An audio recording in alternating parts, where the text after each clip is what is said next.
ఆత్మకూరు నియోజకవర్గంలోని సంగం మండలం గాంధీ జన సంఘంలో మాజీ మంత్రివర్యులు తెలుగుదేశం పార్టీ ఆత్మకూరు నియోజకవర్గం ఎమ్మెల్యే అభ్యర్థి శ్రీ ఆనం రామనారాయణ రెడ్డి, నెల్లూరు పార్లమెంటు సభ్యులు వేమిరెడ్డి ప్రభాకర్ రెడ్డి తరపున ఎన్నికల ప్రచారంలో పాల్గొన్న ఆనం రంగా మయూర్ రెడ్డి.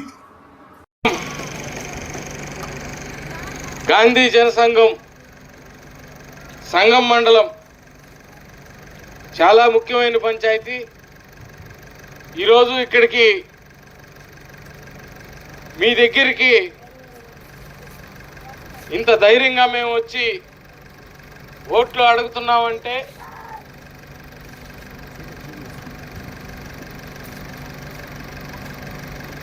ఇప్పుడు మీ జీవితాల్లోకి వెలుగు తీసుకొచ్చేదానికి మా దగ్గర పూర్తి ప్రణాళికతో మీ అందరి జీవితాలు,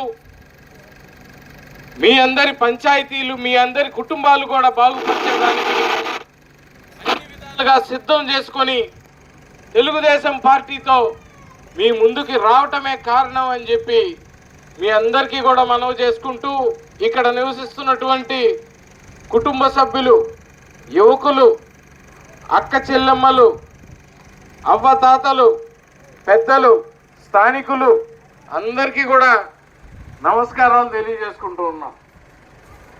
ఈరోజు ఆత్మకూరు నియోజకవర్గం 10 సంవత్సరాలుగా చూడండి, మీరందరూ 10 సంవత్సరాలుగా చూడండి, ఒకటే పార్టీకి మీరందరూ కూడా ఓట్లు వేశారు. 4 దఫాలు వేశారు వాళ్ళకి, ఎమ్మెల్యేగా, ఎంపీగా, మళ్ళీ ఎమ్మెల్యేగా బై ఎలక్షన్స్ లో. ఏం చేశారు మీకు వాళ్ళు? మొదటిసారి ఓటేయించుకొని వాళ్ళు చెప్పిందల్లా మన ప్రభుత్వం కాదు, రేపు మన ప్రభుత్వం వస్తే చేసుకుందామన్నారు. సరే, రెండోసారి ఓట్లేశారు. మాది ఒకటే కుటుంబం అని చెప్పుకునేటటువంటి వైఎస్ జగన్మోహన్ రెడ్డి గారే ముఖ్యమంత్రి అయ్యారు. అంతటితో ఆగలేదు. మీకు మీ ఊరిని బాగుపరిచేదానికి, మీకు అభివృద్ధి కార్యక్రమాలు చేసేదానిగా ఉంటూ, ముఖ్యమంత్రికి సహచరుడుగా ఉంటూ, ముఖ్యమైన